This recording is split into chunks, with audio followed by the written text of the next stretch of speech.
Welcome to Broke Chick Flip. Today we are working on this 81 square body. We're dealing with some of the cab corner rocker rust and getting the paint stripped down, and I'm hoping I don't run into too many more issues. All right, good morning guys. So today's plan is to strip the paint off of this truck. I've got the cab corner and rocker welded into this side, and it's all done. This door isn't fit yet perfectly. I still gotta adjust it up here at the back end, but overall fit looks really good. I figure for today, I want to get on stripping this paint. There's a lot of surface rust on this truck, and on the other side, rocker and cab corner, there's surface rust. So I want to get all the paint off so I can see what quality of metal we're working on for the rest of the truck. This is a Milwaukee polisher. You can use any kind of polisher, but you want it to be single action, which means it just spins in one direction and it's not like a random orbit. This takes off the most material. I'm using 80 grit. I like to use the hook it because you can take this off and put it back on as many times as you want. So if you have to change between grits or anything like that, stick it or hook it's the way to go, because then you don't have to throw it out. It's not a one-time use. You can take it on and off. These are the 80 grit 8-inch that I'm going to be using, probably on 800 to 1200 RPM, somewhere around there. You want it to be a low speed while you're stripping paint, so that is what we're going to be using.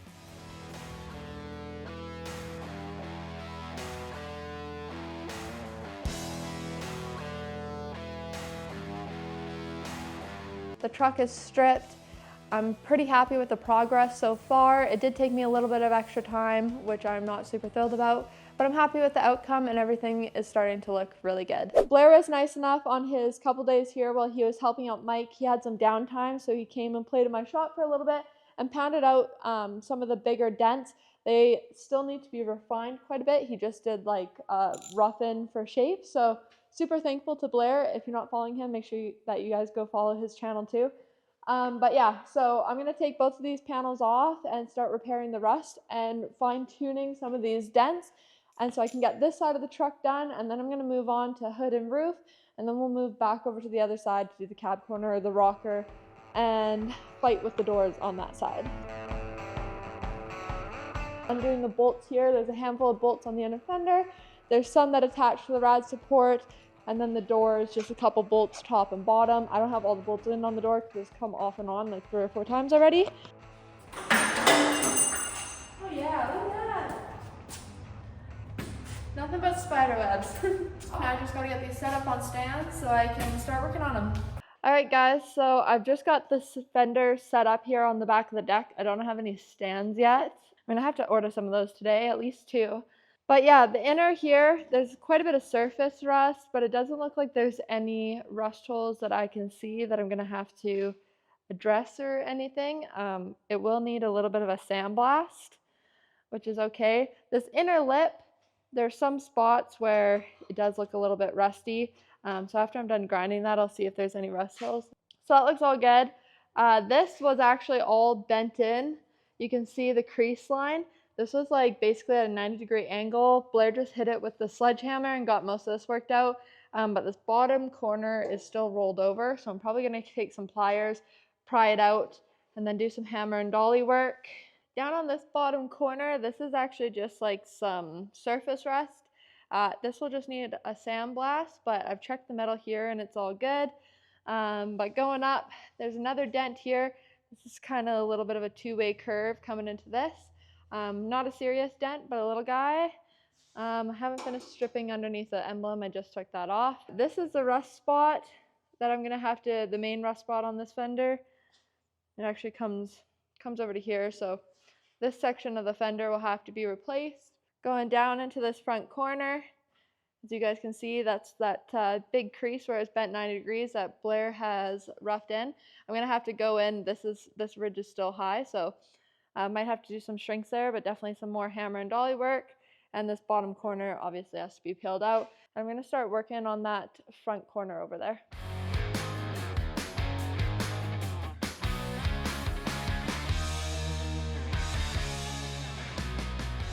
Alright, so that's what we're looking like now.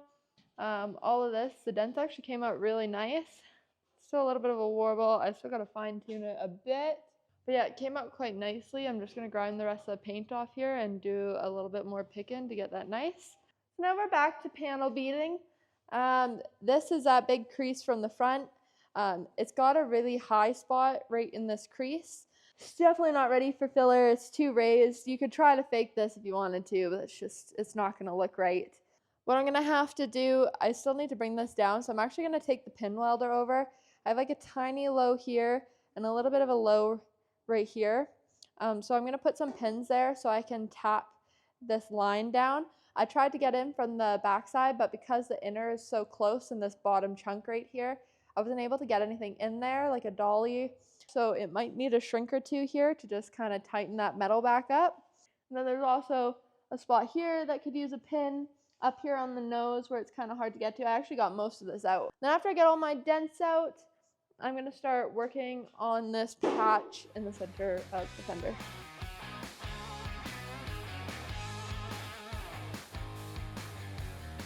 Now we got this little thing. This is called a T-handle puller. As you can see, it's got this like kind of little serrated circle here, and it's off-centered. And so basically I'm going to stick my pin in here, and I'm going to push this up, and that's going to grip that pin. And then I'm going to be able to put upwards pressure on this panel. So I just stick the pin in, pull this gear up, and then as I pull up, it's going to hold that gear back, and those little serrated things are going to catch my pin. And now I'm going to be able to hold this and pull pressure upwards while I sit here and tap this down. I've got a couple pins here. I didn't melt a hole or anything in the panel. There's a little rust hole here, so I don't know how good the metal is around this area, but I'll see once I start pulling these pins. And then afterwards, you just snip these off and grind them flush, and you're good to go. So this is another puller that comes with this kit. This is called a slide hammer. There's a bunch of different variations. You can drill a hole in a panel and put a bolt and use these things. Like some of them have hooks or whatever. But basically, the end piece, you just tighten it onto a pin, and then you use this weighted slide, and you can get some momentum to pull some dents. For this, I don't need it. I might need this one for this little back dent back here, and maybe some of these little guys up front. But for now, working down this dent, I'm just going to be using the T-handle. So just get some tension on that. And now I'm going to go in with the pick side of my hammer and pick this line down.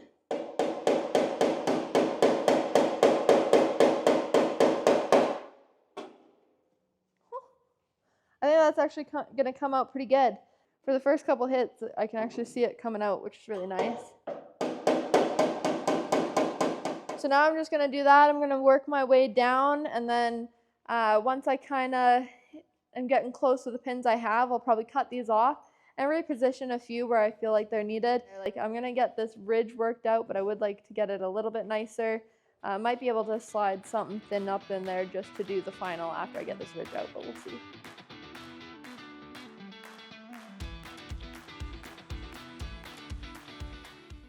So I've got this kind of the best I can get it with just a pin welder. Because there is this little rust hole here, I'm actually going to cut this little part out. I'm going to go in with probably this and use this as my dolly to get there. But there's a handful of other dents everywhere else, so I'm just going to use a pin welder to do that. There's a couple small little dents here on the front, and here there's another little crease over here. And then I'm going to I'm probably just going to maybe take my Scotch-Brite disc or 36 grit disc to get all the rust scale off here so I can see what the metal is like. Here at the back bottom of the fender, I've already hit this with sandpaper, but it's pretty rust pitted, so it's definitely going to need some sand there. And then this fender will be done hopefully by the end of today. And you can start working on the door.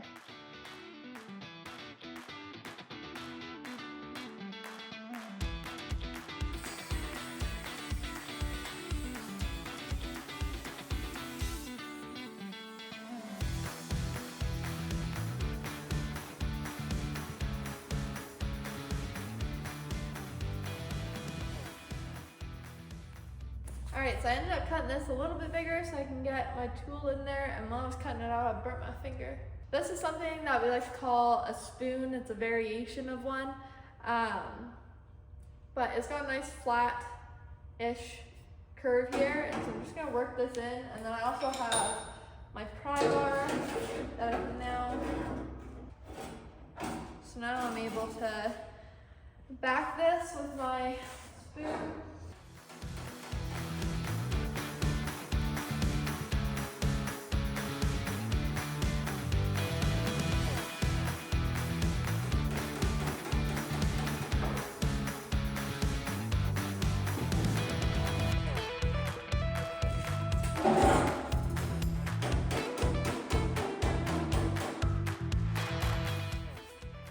I'm just gonna keep working myself down and up and down this line until I'm happy with it. And we're actually pretty close.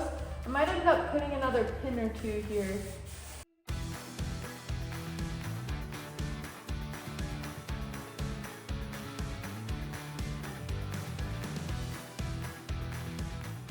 What I really need is a slapping file. I don't even know if they still make them. I bet I can still find them online.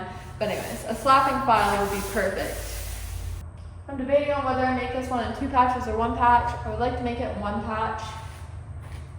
I might have to break into Mike's shop and use his metal brake, because I still don't have one that. I have like the metal brake at the back of that table, but I need something that has a little bit more of a crisp line.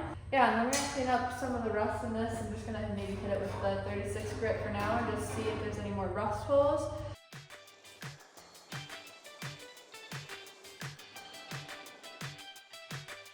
Just pick this little guy up with the magnet.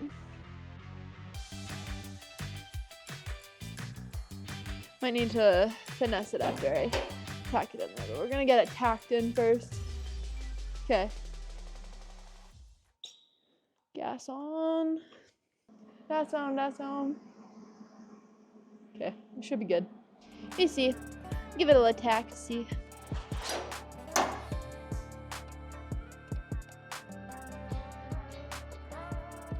The other thing that happens when you do tacks is that it sucks the metal back together, but now it's dropped down too far.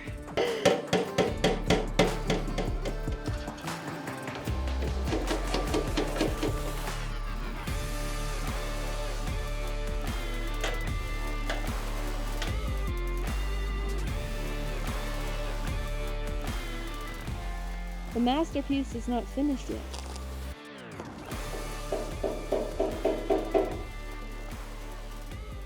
It's all tacked in place.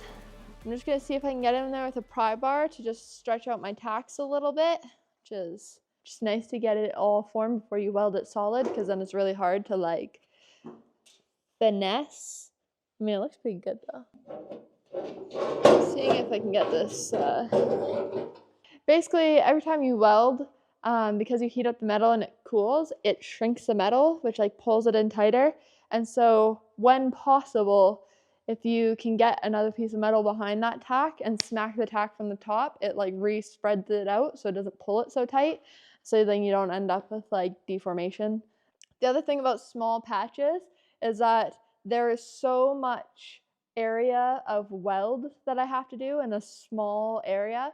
So this area is going to get a lot of heat, which also means that we're going to get potential for warpage.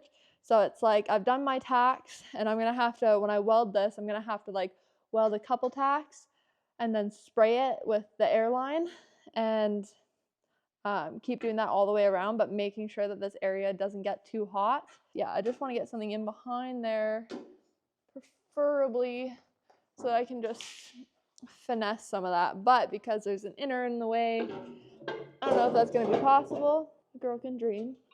I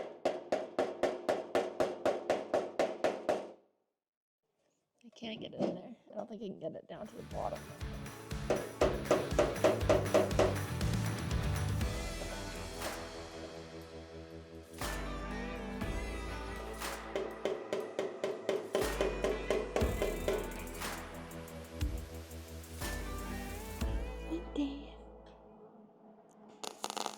Alright guys, so this patch here turned out pretty good. Might have to do a small shrink here. Anyways, so we're moving on to the next patch, which is this.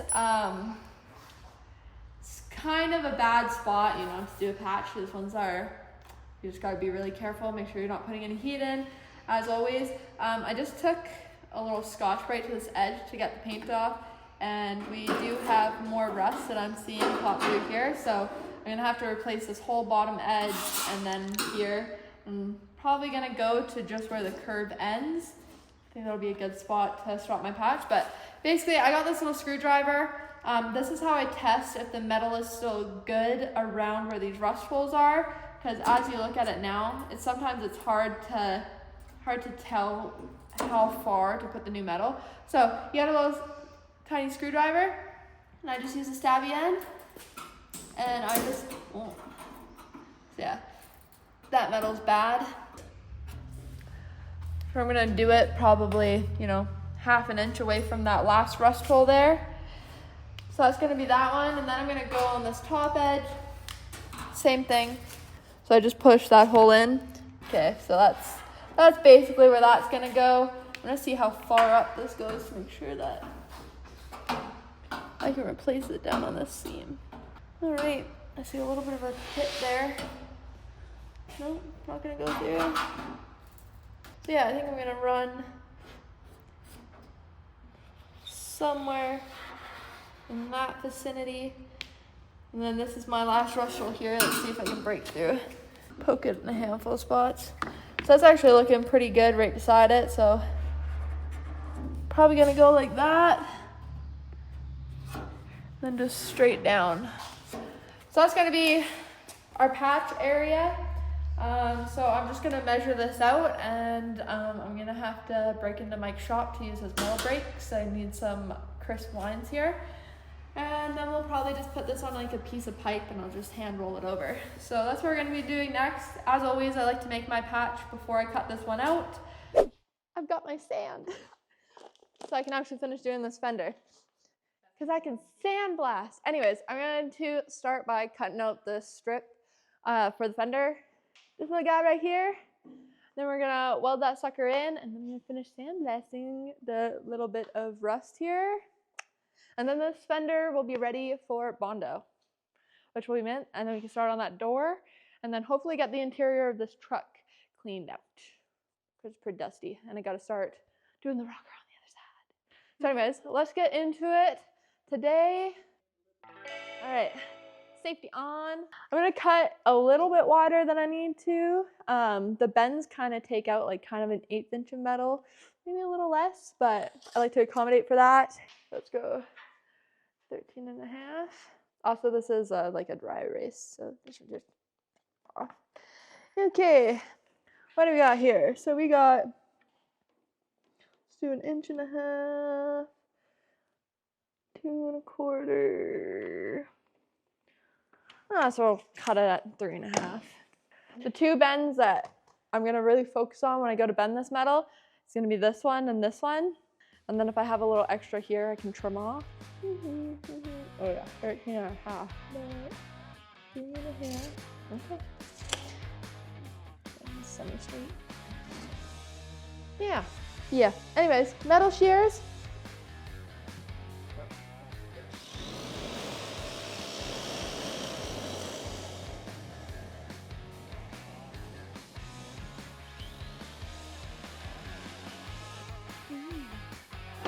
Go flatten out the edges of this guy.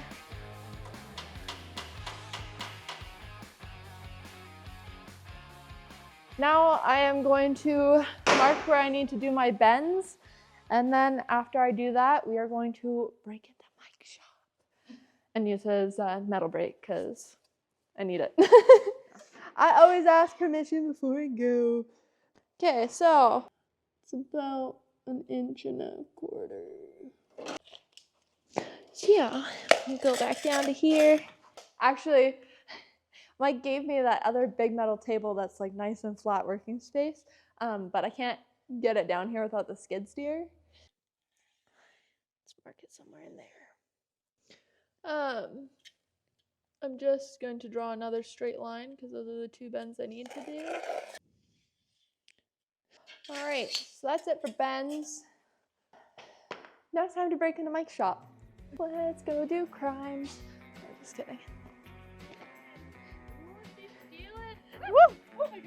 Now I can't show you where the key's hidden, so. All right, security system off. Oh, look at that. There actually is going to be enough space, I think.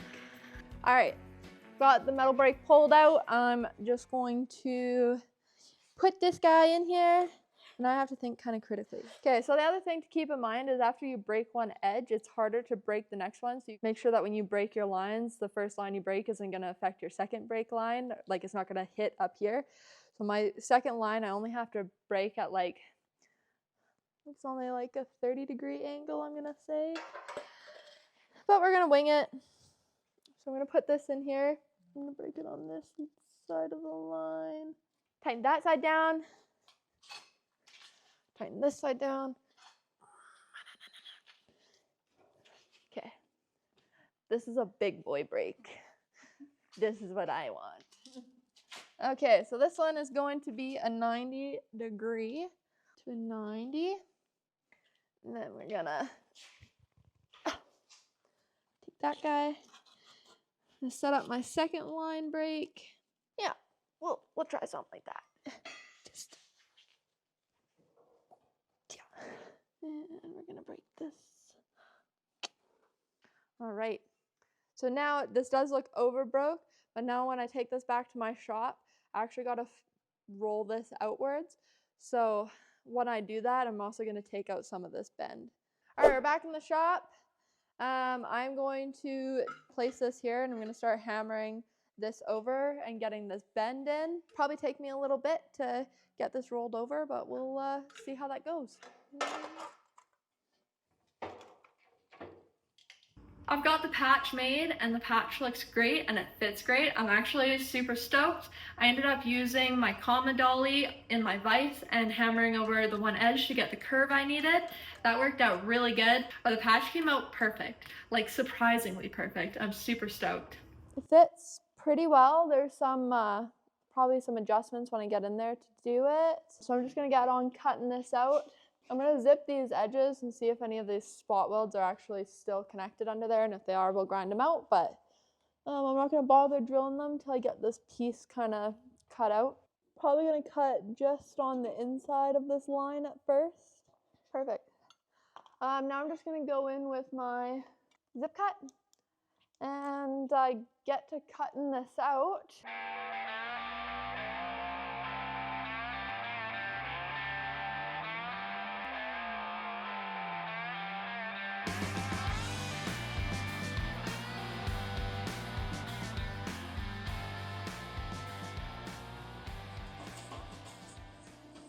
Okay, well, I know that there's spot welds here and here, so I'm just going to use my grinder and grind those out. Then we'll be able to see kind of if this inner piece needs to be fixed at all, but looking at it, I mean, it's got some heavy surface rust, but nothing too major. I'm probably going to hit that with the sandblaster now that I have sandblasting sand after I get the rest of this just ground out. And then we'll fit the patch on there. It has a pretty heavy scale on it, so just quickly went over it with that thing. I might have some holes to repair. I'm gonna see what it looks like once I get the sandblaster on it. So, brand new from Princess Auto. So we're gonna see how this one works. It's really cheap. It's like 20 bucks. Didn't know what it was for. All right, let me just see if this leaks here. Ah, beautiful. All right, now for sand. So this is super fine sand. This is what you want to run in these. Much rather be playing in the sand at the beach, not in the shop, but that's okay.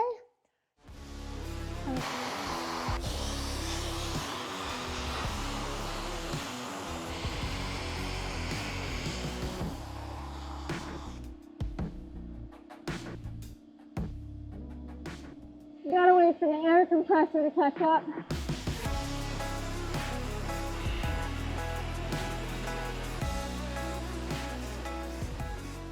So now that I've sandblasted the metal, it's bare metal, and you don't want bare metal to be touching bare metal with nothing in between because metal will rust, water and stuff will get in there.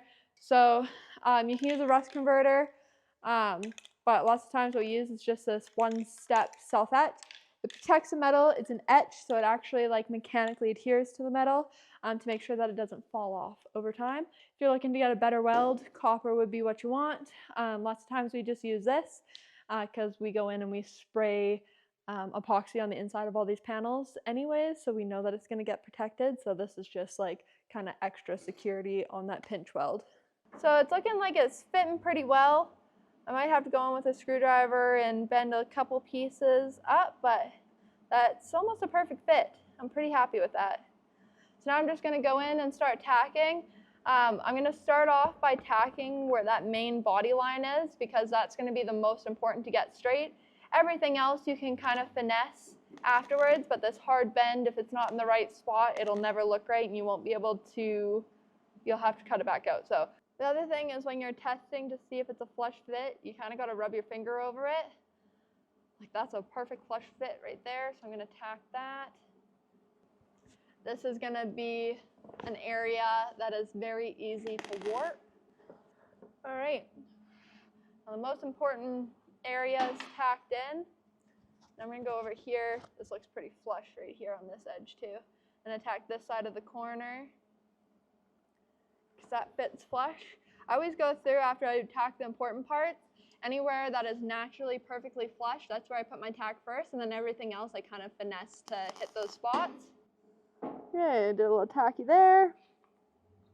That it's just, yeah, it's a little tin canny. It's not in. Anyways, I think I can get in there and hammer and dolly it too if there's any warpage, but something that even if you're really good at doing all this stuff, warpage is just one of those things that does happen and you just gotta like constantly be aware of it.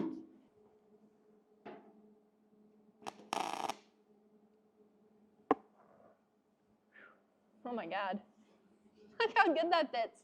I love it when that happens. Look at that, look at that. There's like not even a gap in there. Man, I love when that happens. Every time that happens to me, I'm like, man, I should do this for a career. Right there. All right, now that's that patch all tacked in. So we're just gonna set up a time lapse for you guys and I'm gonna solid weld the rest of this. It's gonna be a process, gonna be using my air. Gonna be taking this really slow. Like I said, this is an area that's gonna be easily warped. So yeah, but anyways, it fits really good. I'm really proud of that actually. That was a good fit.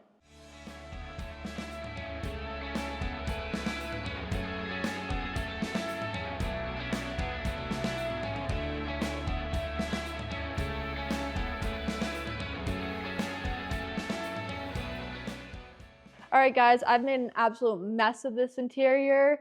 As you guys can see, I've already stripped off all the paint on the truck. That created a lot of dust on the interior, but I just got this cool new blower.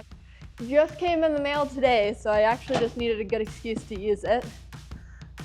Ew. This is the Superpowered Turbofan Megaflow 100 by Wolfbox. It's gonna blow hard. Key on. Jesus, that thing's got some go. That puts out more air than I was expecting it to. That actually kind of scared me. All right, I'm gonna go try to blow out the interior of this truck with this and we'll see how well it works. All right guys, I'm really excited to use this. It's supposed to have 6,000 amp hour runtime, so I'm gonna try it out here. The inside of this interior is super dusty because I've been grinding paint and whatever. And I wanna pull the seat out before I do the other side, and there's mouse house and everything in here.